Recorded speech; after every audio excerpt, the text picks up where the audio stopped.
We'll hear argument first this morning, case 22-7386, McIntosh versus United States. Mr. Yurowitz. Mr. Chief Justice, and may it please the Court. Rule 32.2b states in unequivocal terms that a district court must enter a preliminary order of forfeiture prior to sentencing. In this case, no one disputes no such order was entered. And there is also no dispute why not. As the Second Circuit found, because the government did not submit one. Indeed, none was entered until 3 years after sentencing. Petitioner contends that Rule 32.2b is a mandatory claims processing rule, and the failure to enter the preliminary order of forfeiture is fatal to the government's ability to seek forfeiture. Such a reading is consistent with the plain language of the rule, its structure, and purpose. The plain language requires entry of a preliminary order prior to sentencing. This Court has never interpreted the term must to mean a mere time-related directive. Such an interpretation is also consistent with the rule's comprehensive structure, pursuant to which forfeiture must be addressed. Those directives start from the beginning of the case, continue through verdict, then prior to sentencing, at sentencing, and after sentencing. This highly calibrated structure confirms the mandatory nature of the need to enter the preliminary order of forfeiture. The purpose of Rule 32.2b's requirement to enter the preliminary order prior to sentencing also reflects the goal of procedural due process and finality, all of which are indicative of a prophylactic mandatory claim processing rule. Finally, Rule 32.2b's requirement to enter a preliminary order of forfeiture is nothing like those rules which this Court has held were mere time-related directives. Those cases involved either administrative rules and the concern of imposing mandatory conditions on bureaucratic agencies, or rules designed to protect third parties, not before the Court, such as the victims in Dolan and the public in Montalvo-Murillo. This Court should conclude that Rule 32.2b is a mandatory claim processing rule. I invite the Court's questions. But didn't Petitioner have actual notice that the government was going to seek forfeiture? He had notice in the indictment in the Bill of Particulars, but from that point on, the government was silent. There was no notice. The government provided no indication after verdict that it was going to be seeking forfeiture until literally the 11th hour, 59th minute, when the Court said it was about to impose sentence. So how exactly was he prejudiced by what the government did here? He was prejudiced by a loss of value in the car, and there are third-party rights, third-party claimants that are also prejudiced, because until a preliminary order of forfeiture is entered, third-party claimants cannot litigate their rights. Were there any third-party claimants, though? The car was titled in his mother's name. She presumably would have been a third-party claimant, and she didn't get, my understanding, she didn't even get notice. How does the harmless error rule apply here? I mean, I understand you've just indicated to Justice Thomas that your client is prejudiced, but does a court have an obligation to assess the harmlessness of this rule violation? Rule 52 would normally require that. So Dolan set forth three potential rules for three potential buckets: a jurisdictional rule, a mandatory claim processing rule, and a time-related directive. Just to orient the discussion a little more precisely, we're dealing here with the federal rules of criminal procedure, which have a harmless error rule built into them, and say that they apply with respect to all of the other rules. And so what about that? So even in this court in Eberhardt, when it was construing Rule 33, it didn't look to a harmless error rule because it held that it was a mandatory claim processing rule. This court has never really looked to harmless error in the context of mandatory claim processing rule, even when they're rules, federal rules. So even though the federal rules themselves say all of these rules are subject to a harmless error analysis, you would have us effectively carve out Rule 32? It's not just, I think this court could carve out all mandatory claim processing rules. Okay. So I have a question. I understand the merits of your argument, and I want to know if we agree with you that what we have here is a claims processing rule. You say that the result of that is that the petitioner is entitled to enforce it. And so what I'm trying to understand is, what does enforcement look like in this context? What does it mean to enforce a deadline regarding this kind of preliminary rule of forfeiture? When a preliminary order of forfeiture is not entered, as it should be, prior to sentencing, then the government loses its right to forfeiture. But I thought the order, the response was going to be that you just get a do-over. In other words, I mean, it's a procedural rule that occurs prior to the sentencing. That's what you've argued, right? You have to issue this preliminary order of forfeiture. And so let's say the court doesn't do that. You say that the individual should be entitled to enforce it, and I guess what I'm asking is, isn't the scope of the enforcement the argument that that the district court needs to do it over? When you're construing a mandatory claim processing rule, the effect of it is that if you don't stick to it, if you don't carry out the duty, you lose the right. But you say that's a jurisdictional rule. On page 2 of your brief, you say most deadlines have consequences. A missed jurisdictional deadline prevents the court from permitting or taking the action to which the statute attached the deadline. So if the same consequence applies to the claims processing rule, I guess I'm confused. But the difference between a jurisdictional rule and a claims processing rule is a jurisdictional can never be waived. A mandatory claim processing rule could be waived or forfeited. But that's not – I was just going to say in terms of the benefit of the rule, I would assume what they would do is just, okay, now we're giving you notice, here's the preliminary order, and it'll be, sentencing will be in another week, as opposed to that. If you think that what the rule is about is allowing notice to the defendant, so it's prepared for whatever the final order is going to say, it seems to me that that's, even if it's jurisdictional, as you say, that means you can't rely on the existing order to give notice. But it doesn't mean you can't just give notice, a week later, to give him the same benefit that he would get if the rule were complied with. If the notice came before sentencing and it was entered before sentencing, then there's not a problem. The problem is, in this case, there was no order entered until 3 years after, at which point you're disrupting the finality of the sentence. Forfeiture is an element of sentencing, and there's an element of finality to it, and that's one of the objectives that the rule is designed to foster. It also is designed to benefit third-party claimants, because until you have entry of an order, third-party claimants can't even be litigated, which in this case there was no notice served until 12 years after. But a mandatory claims processing rule is subject to waiver, unlike a jurisdictional rule.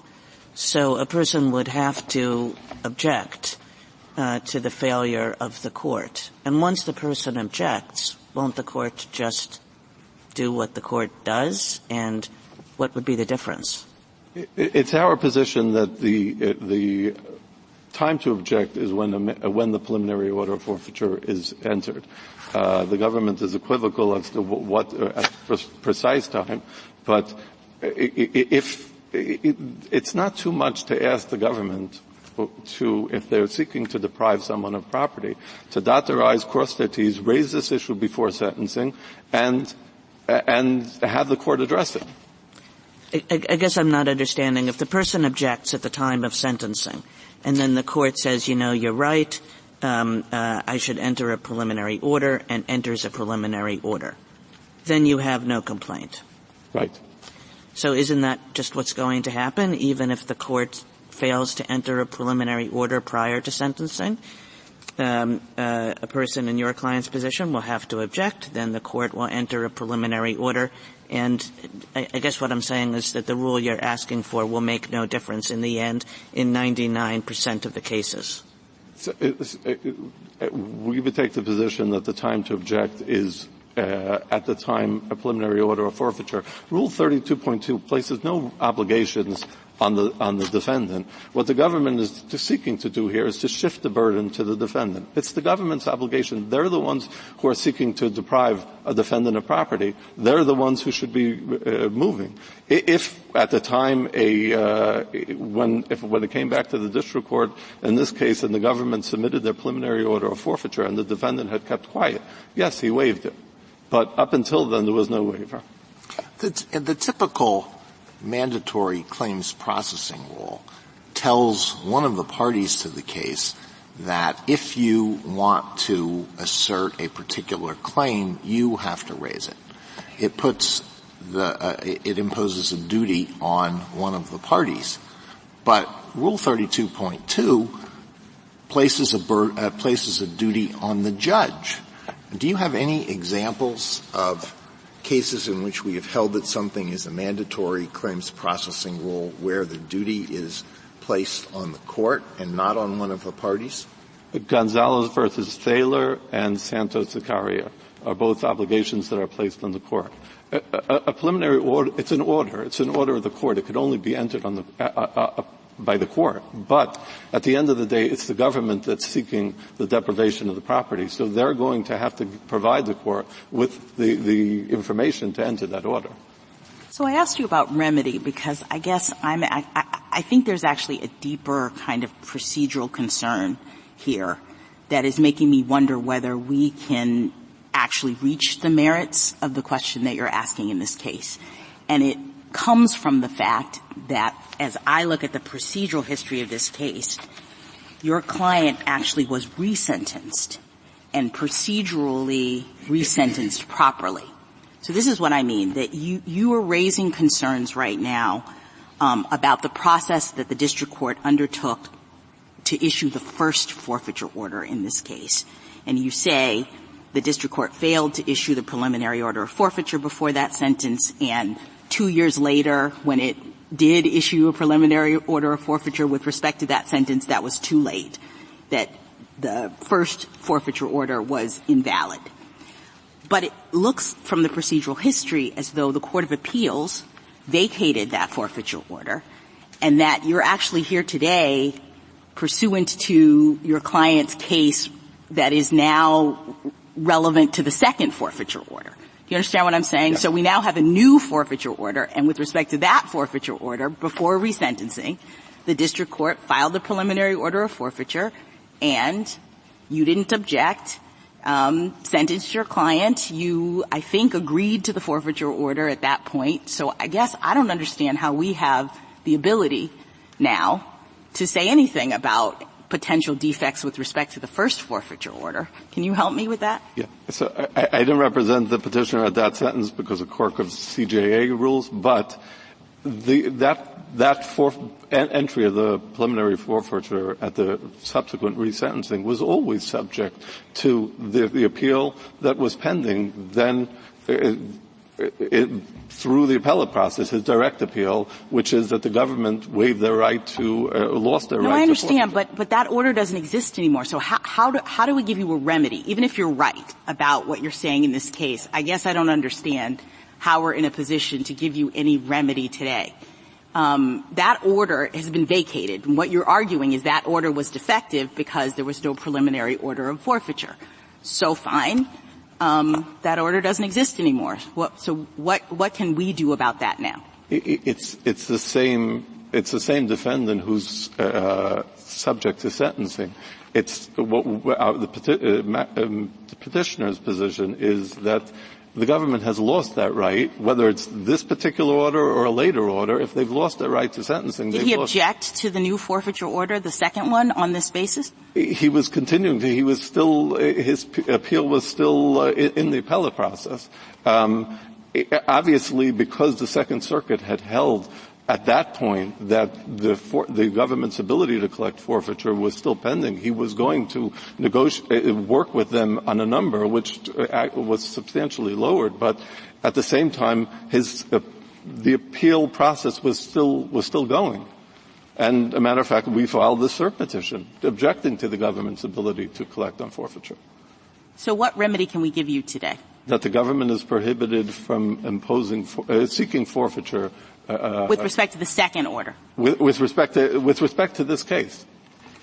Can I go back to your prior answer when you spoke about Santos, Zakaria, and Gonzalez versus Thaler? In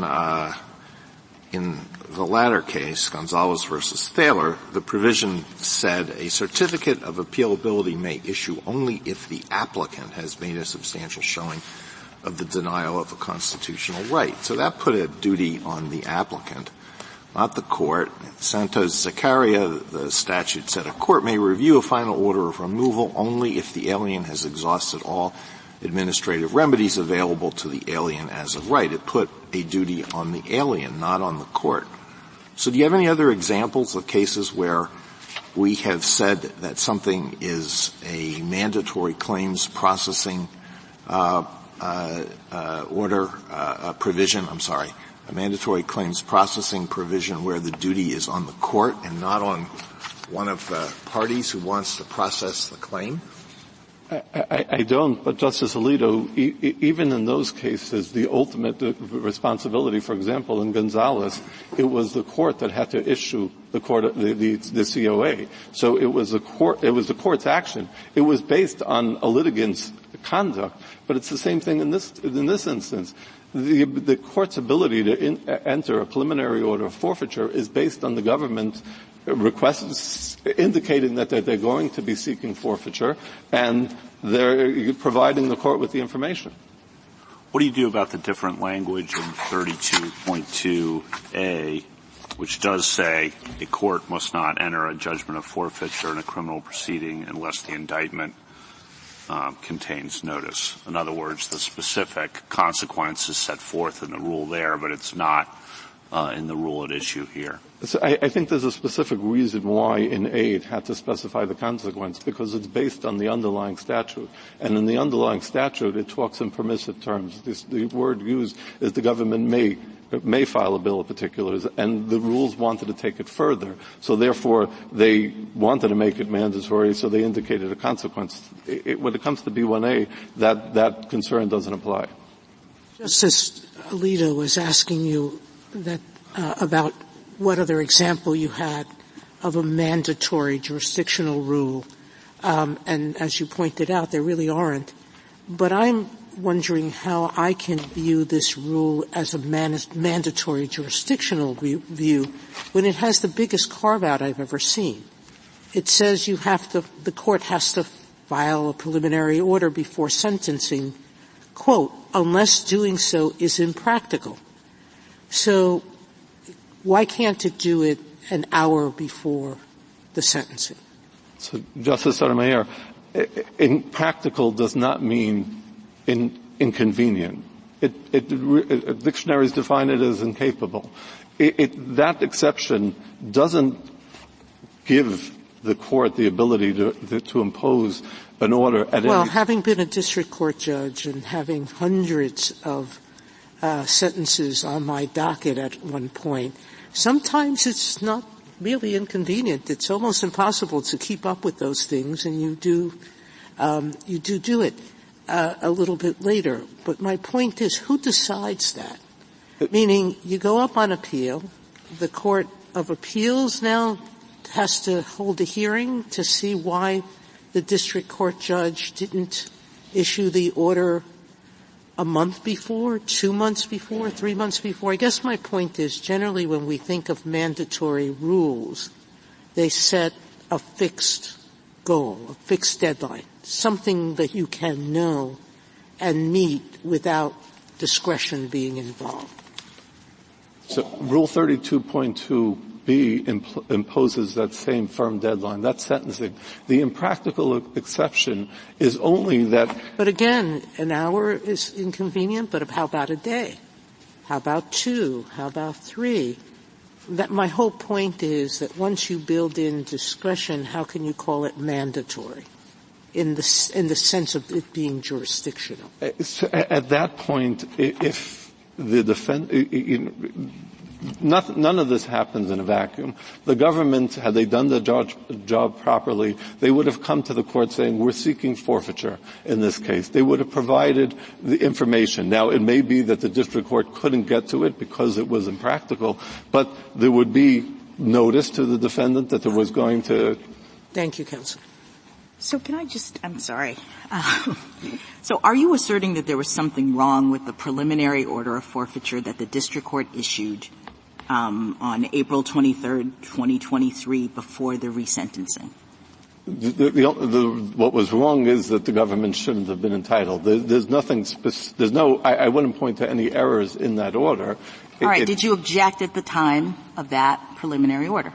Did you say the government should not be entitled to get a forfeiture because 10 years ago when when I was previously sentenced, the district court didn't issue a preliminary order of forfeiture? I don't believe that the defense counsel at that time did, but this was still a case that was in the direct appeal. All right. Final question from me, at least. If you win this case today and you go back on remand, what is the remedy? That the forfeiture order be vacated. Which forfeiture order? Right now, the only one that's pending is the most recent one that was entered in April 2020. And that one doesn't have the defect that you've identified, correct? It has the defect in that it was entered when in violation of a mandatory claim processing rule. Okay. Thank you, counsel. Just to follow up on Justice Sotomayor's questions about impractical.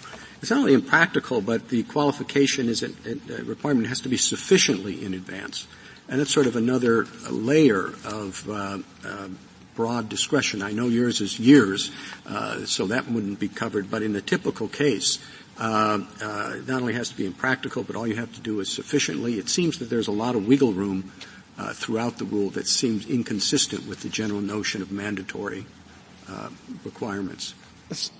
Even this court in Eberhardt, when it was dealing with Rule 33, it has the same ability for a judge to extend the deadline. A defense counsel could make a motion saying probably I can't do it sufficiently in time, and the rule permits a court to extend it. This court held that it was a mandatory claim processing rule. So the notion that there's flexibility doesn't undermine the fact that it's a claim processing rule. The point is it's a rule that's designed to provide a litigant with protections because the government is seeking to deprive him of his property. 150 years ago, this court already said in French versus Edwards, where there's a rule that's designed to govern protections for somebody whose property is going to be deprived, and there's a potential for prejudice, that's a mandatory rule. Thank you. Justice Thomas, anything further? Justice Jackson, anything further? Thank you, counsel. Mr. Guarnieri. Mr. Chief Justice, Mr. Chief Justice, and may it please the Court. The timing requirement in Rule 32.2b2b is mandatory, not discretionary. But characterizing that requirement as mandatory doesn't answer the question presented in this case. The question here is what follows when a district court violates the rule. What are the consequences? Now, our basic submission in this case is that a violation of Rule 32.2b2b should be treated like any other garden variety procedural error in the sentencing process. When a court commits a procedural error at sentencing, the normal thing to do is to apply Rule 52, which is the provision in the federal rules that codifies principles of harmless error and plain error. Under Rule 52A, if an error does not affect the defendant's substantial rights, it must be disregarded as harmless.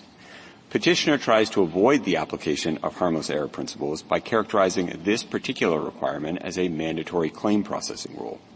Rule 32.2b2b is not such a rule for all the reasons that this Court identified in Dolan with respect to the analogous timing requirement in the Mandatory Victims Restitution Act. Let me just emphasize three of the considerations that the Court stressed in Dolan: text, context, and purpose. Textually, the rule here imposes an obligation on the court, not the litigants, and it does not specify any sanction for the court's violation. That text operates in the broader context of a statutory framework that makes clear that criminal forfeiture is a mandatory consequence of conviction and that forfeiture is part of the sentence imposed for the offense. The purpose of requiring the entry of a preliminary order before sentencing is to ensure that the forfeiture that is actually imposed at the sentencing itself is accurate and complete. Accordingly, when a district court neglects to enter a preliminary order of forfeiture before sentencing in violation of Rule 32.2b2b, the court may nonetheless proceed to order forfeiture at the sentencing itself as long as the court's violation was harmless. And we think that's what occurred here. The district court orally ordered Petitioner to forfeit the proceeds of his Hobbs Act robberies and a car that he purchased with those proceeds, despite the absence of a preliminary order before sentencing. That error was harmless. I welcome the court's questions. Counsel for Petitioner said that the government should be held to, when it takes a person's property, to cross its T's and dot its I's. How do you respond to that? Well, Justice Thomas, we take our obligations to the court seriously in this context, and certainly the government has an important role to play in ensuring that district courts comply with the strictures of Rule 32.2, including Rule 32.2b2b. But that specific provision imposes an obligation on the court, not on the government. And to your broader point, Justice Thomas, I think the principal protection for defendants in criminal forfeiture is that the obligation is on the United States to prove beyond a reasonable doubt that the defendant committed the offenses for which Congress specified criminal forfeiture as a penalty. So Petitioner here and defendants generally are entitled to all of the myriad protections in the criminal process. We were required to meet the beyond a reasonable doubt standard. There was a jury trial in this case. We presented 9 days' worth of testimony establishing that Petitioner committed these robberies, and forfeiture is a consequence of the defendant's violation of the Hobbs Act. Counsel, you mentioned Rule 52 in your opening. I was a little surprised, though, in reading your brief. It didn't appear until page 42. Can you explain, and I'm not being critical, I'm just wondering, is there a nuance here I'm missing? But, this Rule 32 is a rule. It's not a statute, it's a rule. And all of the rules are subject to harmless error analysis. And I would have thought that had been like the straightest, narrowest shot through this case. But I'm wondering whether I'm missing something. Well, you are not, Justice Gorsuch. We are trying to triangulate from the Court's existing precedent. The Court has indicated in other cases that there are provisions in the Federal Rules of Criminal Procedure that are best characterized as mandatory claim processing rules, and violations of those other rules are not subject to harmless error analysis. And the key case there, I think, is Eberhardt addressing Rule 33, which is the rule specifying the time limits for moving for a new trial after conviction. I think the same analysis would apply to Rule 35, which is the provision that specifies the time limits for correcting a sentence after it has been imposed. Those are mandatory and inflexible deadlines, and a district court generally cannot ignore those deadlines if a party seeks strict adherence to them. Rule 32.2b2b is not best characterized. The default is that all the rules are subject to harmless error. Yes, I think that's right. Okay. And I think that's a useful way to think about the case, and indeed that's the framing that I was trying to establish in my opening here. Really, it's Petitioner who's seeking to avoid the application of what the default framework here would be by characterizing this as a mandatory claims process. Just one more question. So if we agree with that, are you asking us to apply the harmless error standard ourselves in this case, or is a remand appropriate for a court to assess that question? Well, I think the Second Circuit already determined that any error here was harmless, as did the district court. Both of those courts considered what we think are the right factors in this context, and that is, did the defendant have notice of the forfeiture, and was he given an opportunity to contest it before the court ordered the forfeiture as part of the sentencing process? And Petitioner had both of those things here. He was on notice that the government was seeking this forfeiture, both through the indictment, the bill of particulars. So you're not asking us to do a harmless error analysis. You're asking us to say that it's already been done. Is that the gist of it? Yes, we are asking this court to affirm the judgment below, which itself, in which the Second Circuit itself established that there was no prejudice to the defendant here. Thank you. Counsel, you talked about this being a court obligation, and I agree, but the government has an important role. Here, the government promised to, or was asked to prepare orders, and I think at least twice failed to do so. a ruling in your favor that this is a time-related directive seems to me as an inducement to encourage the government not to respond to a district court order. I have to say, I read this and I thought to myself, this is a very strange district court. If a government lawyer had ever done that to me as a district court judge, I don't think I would have been very kind. But what inducements are we creating by not calling this if not mandatory, a claim processing rule as opposed to a time-related directive? Well, Justice Sotomayor, I don't think characterizing this provision as a time-related directive would encourage violations of the rule, if that is Your Honor's concern. There are going to be substantial incentives for the government to encourage the district court to comply with this rule. What are the incentives? Well, the entry of a preliminary order of forfeiture before sentencing can be a basis for seizing property, and so the government in many cases is going to have an interest in ensuring that it has legal authority to seize and maintain assets that should be subject to forfeiture or that will be subject to forfeiture at the conclusion of the case. So I think that's one substantial incentive. Another, we often have an incentive to ensure that the court enters a preliminary order of forfeiture in compliance with Rule 32.2, because that can provide notice to third parties that some particular specific asset is going to be subject to forfeiture. It helps us to defeat arguments later in the proceeding that some third party comes in and claims that it was a bona fide purchaser of the assets if they were transferred during the course of the criminal case. There are good reasons here that it is Department of Justice policy to encourage district courts to enter preliminary orders of forfeiture before sentencing, as Rule 32.2 B2B requires. I have one last question.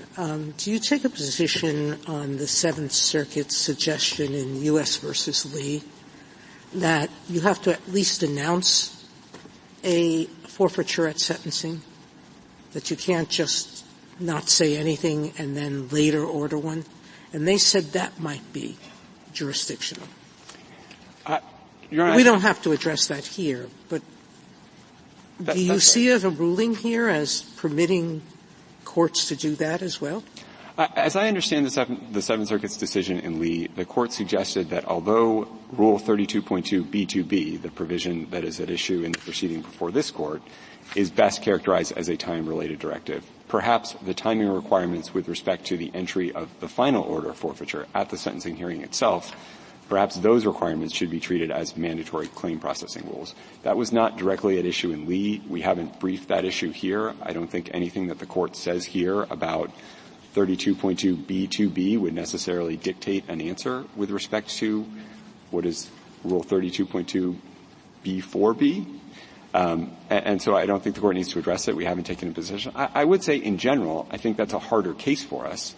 And it's a harder case for some of the reasons that the dissenting justices identified in Dolan, and that is, in general, the rule here contemplates that the court will announce the forfeiture as part of imposing sentence on the defendant, and if the court purports to act after sentencing, if it fails to address forfeiture at sentencing and it's acting after the sentencing proceeding, then we have a harder set of issues. I mean, that's not just a Rule 32.2 problem.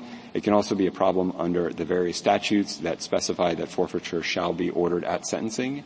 And as I was alluding to earlier in my colloquy with Justice Gorsuch, there are constraints under, in particular, Rule 35 on a district court's authority to alter or correct a sentence after it's been imposed. So there are a lot of other extrinsic considerations that could come into play with respect to the final order at sentencing.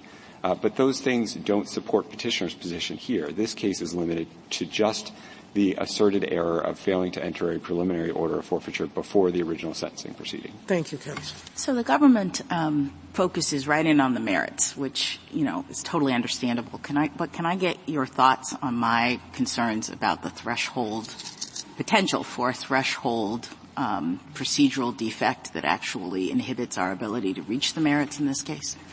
Justice Jackson, I think the way that would work under Article 3, the question would be whether a judgment in Petitioner's favor is capable of granting him any kind of effectual relief. Yes. And I think the answer is yes. That's why we have not raised a mootness argument in Tell this me case. how. Well, it is true that there is now a new legally operative forfeiture order in this case as a result of the remand for unrelated reasons. But that order is currently pending appeal in the Second Circuit. If this court adopts petitioner's view that this is a mandatory claim processing rule, his position, as I understand it, is that violation of that rule is, I think he said this morning, fatal to the government's ability to obtain criminal forfeiture. And so I think the case would go back to the Second Circuit, and the Second Circuit could then entertain his argument that even the now operative new forfeiture order should be vacated because it is the result of a series of proceedings that never should have occurred under his understanding of how right, the rule but works. Under his own argument, didn't he forfeit that claim? I mean, he says that if it's a claim processing rule, if you don't raise it, you lose it. And at the time of the second forfeiture order, he didn't raise it. I think we would have reasonable arguments that, in fact, he has forfeited it, even if it is a mandatory claim processing rule, but I think those would go to the merits. I don't think that those would deprive this court of Article III authority to adjudicate the dispute that's before the court today. Do you think there are some mandatory claim processing rules that are directed to courts or executive agencies rather than to parties? Petitioner has yet to identify an example of such a rule. I mean, there are rules, for example, the provision of the INA that was at issue in Santos-Zachariah, which my friend mentioned this morning, that are phrased in terms of action by the court, but clearly are designed to impose on the parties an obligation to take some step, such as exhausting administrative remedies. I'm not aware of, and Petitioner has not identified, another example of a rule like this where the obligation rests squarely on the judicial officer. And that's one of the reasons that this case is similar to Dolan. The other case that I think is directly on point here is Montalvo-Murillo, which is the case involving a provision of the Bail Reform Act that imposed on the magistrate, on the judicial officer, an obligation to hold a pretrial detention hearing within a specified time. And the court said that even if the judicial officer violates that deadline, it doesn't mean that the defendant walks free. You can have a later pretrial detention hearing because the error was harmless. Is there something significant about that line that we might emphasize here? The statute, after all, says that there shall be forfeiture, right? I mean, that's Congress's directive to us. And often government agencies and perhaps courts miss deadlines. But Dolan kind of recognized what I'll call a better late than never rule in complying with congressional directives. Thoughts? Justice Gorsuch, I think that's right. And to return to an exchange we had earlier, I mean, we have approached this case through the lens of Dolan. And Dolan, one of the considerations the court emphasized in Dolan was that the statutory obligation in that case was placed on the court, not on the litigants, which is a sign that this might be something other than a mandatory claim processing rule. Another consideration that the court stressed in that case was that, as the name of that statute suggests, the restitution was mandatory. And so too here, criminal forfeiture is mandatory. Those are both important components of our argument. If you think about this, when you arrive at the sentencing proceeding, the district court who has failed to enter a preliminary order of forfeiture faces a kind of dilemma, because on the one hand, you have a perceived violation of Rule 32.2b2b, assuming the impracticality exception doesn't apply. And on the other hand, you have numerous interlocking statutes that direct the court, command the court, to order forfeiture when the prerequisites are satisfied. And so I think all of that surrounding mandatory framework is another very important piece of the puzzle here. And if the court accepts that and accepts that those are two of the considerations that support treating this as a as a time-related directive rather than a mandatory claims processing rule, that would suggest some outer limits if that was the I'm impetus wondering for the question. How are we going to reconcile? I mean, we now have three buckets, right? Jurisdictional, mandatory claims processing, and this Dolan thing. And I'm wondering what are the outer limits of the Dolan thing. And that's what I'm trying to explore with you. And is the government comfortable with a rule that those are matters directed to the court by statute and have mandatory directives? I think that's right. I think those are the two key considerations here. There are other considerations that I think also support treating this case the same way the court treated, treating this rule the same way the court treated the statute in Dolan, but those are certainly the two principal ones that we emphasize in our brief. Is it the government's position that this is the kind of situation that if he's right or wrong about his argument that if a court blows the deadline, there can never be another forfeiture in the case? Well, I think that's another significant way in which our approach differs from petitioner's approach. I think that, like other procedural errors, if there is a harmful violation of Rule 32.2b2b, or a non-harmless violation, the remedy should be that the defendant in that case then gets the forfeiture proceedings that Rule 32.2 is supposed to provide. So if you arrive at sentencing or the case goes up on appeal and there's been a violation of the requirement to enter a preliminary order of forfeiture beforehand, the result should not simply be that the defendant in that case is absolved of what is supposed to be a mandatory part of the sentence for the defendant's offense. The result should be a remand to the district court to get it right. What have we said in other claims processing scenarios? I mean, is that consistent with what normally happens if there is a claims processing rule? I am not aware of an example in which the court has identified something as a mandatory claim processing rule, but nonetheless found that a violation of that mandatory rule could be remedied by a redo of the proceedings in the district court. Ordinarily, mandatory claims processing rules it's a category that is adjacent to jurisdictional rules. These are inflexible rules that impose on the parties some obligation that if they fail and the other party objects, the rule can be strictly enforced. And Rule 32.2b2b, like other requirements that attend the sentencing process, it doesn't really make sense to treat the rule that way. And why is that? Well, because it would make Rule 32.2b2b a kind of aberrational part of sentencing. If the district court fails to take the various steps that are identified in Rule 32 with respect to the sentencing process, the ordinary remedy for that is that you redo the sentencing. Indeed, even with respect to errors that this court has identified as structural, meaning they are not amenable to harmless error principles, the remedy for a structural error is that you have a retrial or you have a resentencing. It doesn't mean that the defendant is simply cannot be convicted of the offense or cannot be subject to a penalty that Congress has otherwise specified for that offense. Well, but there are situations in which it does mean that. So just because it doesn't in this particular situation, there are others, like the situation in Dolan. You're putting an awful lot of weight on a sharply divided opinion in Dolan. Well, Mr. Chief Justice, I recognize that the dissenting justices in Dolan had some very compelling and persuasive things to say.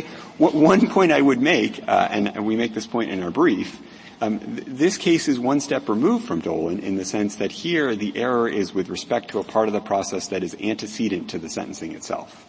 And so here the district court failed to enter a preliminary order of sentencing beforehand, but it did orally order the forfeiture of the property and orally order a forfeiture money judgment at the sentencing itself. And that's unlike the situation in Dolan in which the sentencing court in that case left open the precise amount of restitution and then acted well after the 90-day deadline in the mandatory victims restitution. Well, just because it doesn't have any serious consequences, if you're right, that you just have start over again a second time.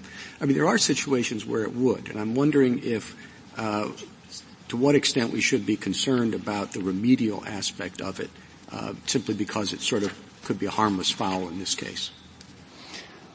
I mean, if you're thinking about this case in terms of, what is the appropriate remedy for a violation of this rule, I do think we have the better argument on the equities there. I mean, this is a mandatory component of the sentence. It is, in that sense, akin to a statutory minimum sentence. If the district court commits an error in the process of imposing that mandatory sentence, it would be anomalous to conclude that the result is that the defendant is simply absolved of a consequence that Congress has made mandatory for that particular offense. It would really, it would, as I said, make Rule 32.2b2b stick out like a thumb in the sentencing process.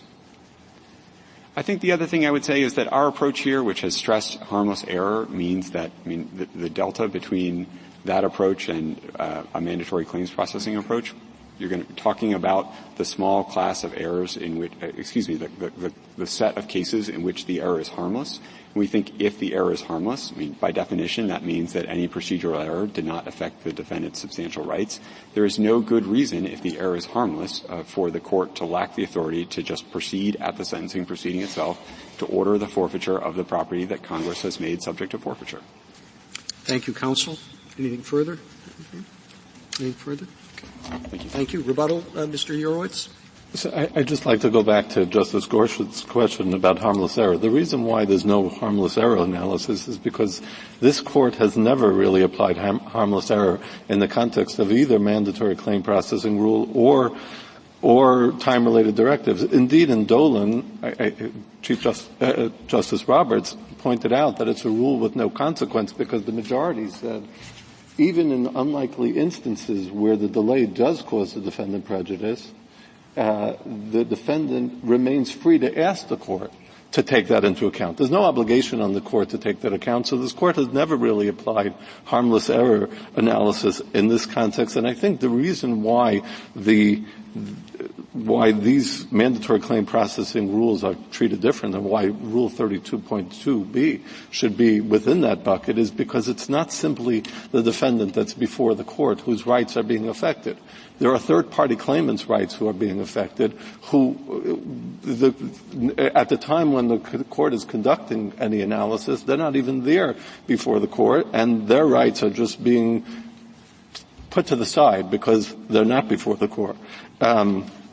Dolan's finding of a time-related directive was a very small slice. Generally, it involves administrative action where obviously the court is reluctant and recognizes that administrative agencies are saddled with a lot of obligations and they may not be able to keep their obligations in a timely manner. There are only really two exceptions, and that's in the bail context, where there's the public safety issue and there's a pending case that's ongoing, unlike Rule 32.2b, which is sentencing, there's a finality element to sentencing, and there is Dolan itself, which involved victims. Victims are not the beneficiaries of Rule 32.2b. So I think that's why harmless error should not apply, because there is this category of mandatory and claim processing rule. My friend characterized it in terms that that there's no rule in terms of where a mandatory claim processing is imposed on the court. He said, I think the two cases that Santos Zakaria and Gonzalez versus Thaler, he said those were an obligation on the party. It's the same thing here. A district court coming in to impose forfeiture could do nothing without the government providing them the ammunition. And the first thing is the government coming in and saying, post-verdict, pre-sentencing, we are going to seek forfeiture in this matter. The government certainly has the right, even though they filed a bill of particulars, even though they put it in the indictment, they don't have to continue on that forfeiture. They have the discretion. They may have felt in the facts of this case, the defendant is getting sentenced to 60 years, he's going to be the rest of his life in prison, we're not going to proceed with forfeiture. It's certainly not an obligation on the defendant to say, hey, are you letting me off the hook? It was the government's obligation to come in. There was not a word from the government in this case. Post-verdict, in the sentencing memorandum, when they got up to argue at sentencing, there was not a word about sentencing. So, in that terms, it's the government. It's the government that really bore the burden. And yes, the court, it's an obligation on the court, but the court needs the government to come forward with that. So in that sense, it's the same situation as Gonzalez versus Thaler, where there's an obligation on the court to indicate in the COA what the constitutional basis is. And if anything, in that case, it was more of an obligation on the court because the court had an independent basis to decide that there was a constitutional basis. The point about the fact that the forfeiture is mandatory and the statute makes it mandatory, but it also, in the same breath, says it's going to be subject to the federal rules of criminal procedure, which is Rule 32.2. As a matter of fact, even though forfeiture is mandatory, if the government fails to allege it in the indictment, even the government doesn't dispute that they cannot receive forfeiture. So the rules could impose more obligations on the government, on the court, than specified in the statute, and it doesn't undermine the mandatory nature of the obligation. Thank you, counsel. The case is submitted. Thank you.